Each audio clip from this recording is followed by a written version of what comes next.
You want to know how to never get angry again, how to look at someone actively trying to destroy your peace and feel absolutely nothing. Society tells you anger is natural. They tell you to manage it, to count to 10, to take a deep breath. They are lying to you. Anger is not a natural expression of self.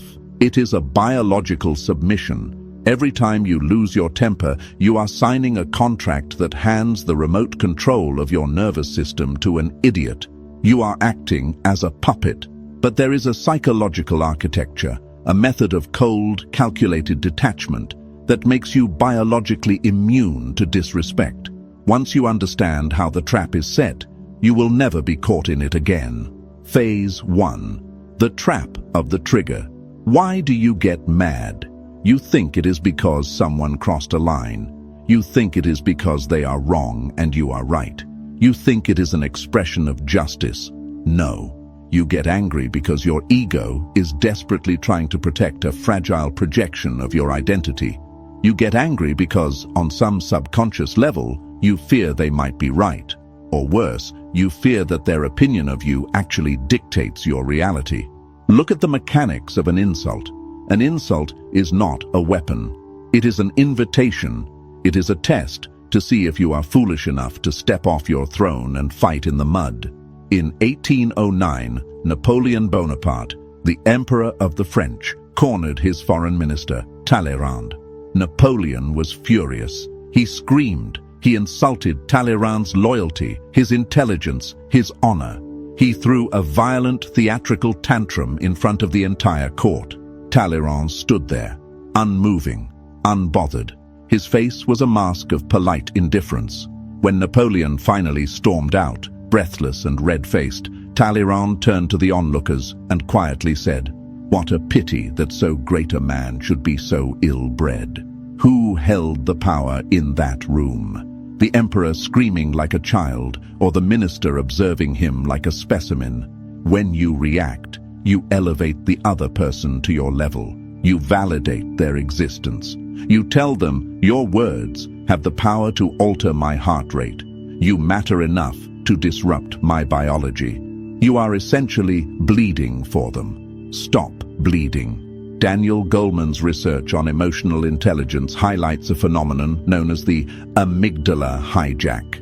When you are triggered, the primitive reptilian part of your brain overpowers the prefrontal cortex, the evolutionary seat of your logic, strategy, and self-control.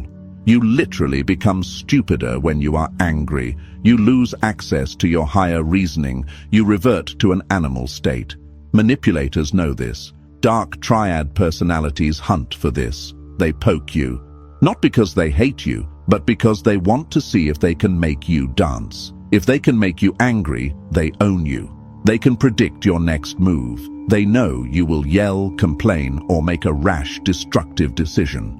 You become a machine operating on predictable code. Do you enjoy being predictable? Do you enjoy knowing that anyone with a cheap insult can walk up to you, press a button, and watch you unravel? Every time you get angry, you are working for the person who insulted you. You are doing exactly what they designed you to do in that moment. You are abandoning your own goals to participate in their twisted game. Refuse to play. How do you do that? You don't do it by suppressing the rage. Suppression is just a delayed explosion. You do it by fundamentally altering how you perceive the trigger. Phase 2. The sovereign gap. Viktor Frankl survived Auschwitz. He lost his family, his life's work, his dignity. He was subjected to horrors that break the human mind.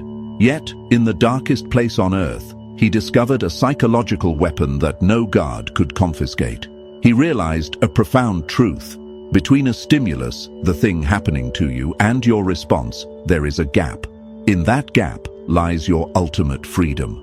When someone cuts you off in traffic, or insults your work, or betrays your trust, that is the stimulus. The average human instantly snaps to the response. Rage, defensiveness, vengeance. There is no gap. They are animals reacting to a poke. They operate entirely on reflex. You must stretch that gap. How? By changing your internal framing from participation to clinical observation. When a doctor looks at a patient vomiting, the doctor does not take it personally. The doctor does not get angry at the vomit. The doctor analyzes the symptom. The doctor understands that the patient is sick, and the mess is just a byproduct of that sickness. When someone attacks you, they are vomiting their insecurity, their bad day, their inferior emotional regulation onto you. Why are you getting angry at a symptom? Marcus Aurelius, the Roman emperor, ruled the known world. He possessed absolute power, yet he dealt with traitors, incompetent generals, and ungrateful citizens daily. He could have had anyone executed for a sideways glance. His primary Stoic directive: it is a ridiculous thing for a man not to fly from his own badness, which is indeed possible, but to fly from other men's badness, which is impossible. He viewed the annoying, toxic, and aggressive people in his life as a blacksmith views sparks: natural, inevitable, harmless if you are wearing the right apron. When someone disrespects you, they are offering you a contract. The contract says, I will act like a fool, and in exchange, you will lose your peace of mind and act like a fool with me. Do not sign the contract. Look at them. Study them. Ask yourself, what kind of internal misery must this person be experiencing to act this desperately for my attention? Suddenly, you are not angry. You are analytical. You are a scientist observing a lab rat spinning aggressively in a wheel. You do not fight the rat. You just take notes. This requires you to kill the part of your ego that demands respect from fools. If a dog barks at you in the street, do you get down on all fours and bark back to prove your dominance? No. You keep walking because you know you are a human and the dog is a dog. When a fundamentally flawed, insecure person insults you and you get angry, you are barking back at the dog. You are forgetting your own nature. Phase 3. The pathology of offense. There is a concept in applied Stoicism called the trichotomy of control, popularized by philosopher William B. Irvine. It divides the world into 3 categories: things you have total control over, things you have zero control over, and things you have partial control over. Anger is born in the delusion of control. You get angry because you subconsciously believe you can control how other people speak, act, and think. You cannot. And the moment you demand reality to bend to your will, reality will break you. To be offended is a choice. It is a voluntary concession of power. Cato the Younger was a Roman statesman, famous for his unbending principles and iron will. He was despised by his political rivals. One day, while walking in the forum, a fierce political opponent approached Cato and spit directly in his face. Cato didn't strike him, he didn't draw a weapon, he didn't yell. He calmly pulled out a cloth, wiped his face, and said, "I will swear to anyone, Lentulus, that people are wrong to say that you cannot use your mouth." Another time, Cato was struck in the face during a heated dispute. When the man later came to him, terrified, to apologize, Cato looked at him blankly and said, "I don't remember being hit. Why did he do this? Was he weak? Was he a coward? No, he was a fortress, because to acknowledge the strike is to acknowledge the striker." Cato refused to grant his enemies the validation of existing in his emotional reality. He literally deleted their offense from his mind because accepting it would mean lowering his status to meet theirs. When you say, "You made me mad," you are admitting defeat. You are confessing that you lack sovereignty over your own inner citadel. You are telling the world that your emotional state is cheap, fragile, and available to anyone who wants to tamper with it. People think showing anger proves they are strong. "Don't mess with me, I have a bad temper." That is the mating call of the weak. A bad temper is a leaky faucet. It shows you lack the structural integrity to hold pressure. It shows you lack the discipline to process adrenaline. The most dangerous individuals on earth do not have bad tempers. They have endless, chilling patience. They understand that anger is an expenditure of energy. Why would you spend your most valuable resource, your neurochemical focus, on someone you do not even respect? When you treat offense as a pathology, a disease of the weak, you stop getting infected by it. You realize that an insult says nothing about you and everything about the person delivering it. It is a confession of their character, not a critique of yours. Phase 4. The physiological deflation. This clinical detachment stops the psychological trap. But what about the physical rush? What about the adrenaline that makes your hands shake, your chest tight, and your voice tremble? You cannot just philosophize your way out of a nervous system spike. Your mind and body are an endless feedback loop. When anger hits, the amygdala signals the hypothalamus, which floods your bloodstream with cortisol and adrenaline. Your heart rate accelerates, your pupils dilate, your vision narrows. This is an ancient survival mechanism. Your body is preparing for physical combat. It thinks you are about to fight to the death, but you are not fighting a saber-toothed tiger. You are dealing with a passive-aggressive coworker, a disrespectful partner, or a stranger on the internet. The moment you feel that heat in your chest, you must manipulate your own physiology before it manipulates you. This is not about taking a deep breath to calm down. That is generic, ineffective advice. This is about hacking your vagus nerve to forcefully shut down the panic response and establish predatory dominance. Stanford neurobiologist Andrew Huberman points to a specific respiratory mechanism called the physiological sigh. 2 sharp inhales through the nose, filling the lungs completely, followed by a long, extended, slow exhale through the mouth. This specific breathing pattern offloads carbon dioxide from the lungs and rapidly slows the heart rate. It is a biological kill switch. You do it subtly, while they are talking, while they are trying to provoke you. You are literally forcing your biology to relax while they are accelerating theirs. Watch them as you do this. As they get louder, you get slower. Your breathing drops. Your blinking slows. Your posture relaxes. Your facial muscles go entirely slack. This is a display of absolute, terrifying dominance. In the animal kingdom, the predator does not rush. The prey rushes. The prey scurries, darts, twitches, and panics. The lion walks. When you forcefully lower your physiological response in the face of their aggression, you subconsciously signal to their primitive brain that they are not a threat to you. You communicate, without a single word, that their highest level of rage barely registers on your radar. This destroys them. It infuriates the manipulator at first, but more importantly, it leaves them completely powerless. They brought a storm to a mountain. The mountain does not care about the rain. You have turned their weapon into a mirror of their own insignificance. They are burning calories. They are spiking their blood pressure. They are damaging their own organs with stress hormones. And you are just standing there, breathing slowly, watching them self-destruct. You are weaponizing their own momentum against them. But to make this state permanent, to truly become untouchable, you must rewire your core belief about human value. You must understand the dark truth about why people act the way they do, and why expecting anything else is the root of your suffering. Phase 5. The economy of provocation. You must stop looking at human interaction as a social exchange. It is an economic one. Your attention is a currency. Your emotional baseline is an asset. Your neurochemical balance is your capital. Every single day, you walk around with this immense wealth, and every day, emotional beggars approach you. They do not ask for money. They ask for a reaction. They want a piece of your focus.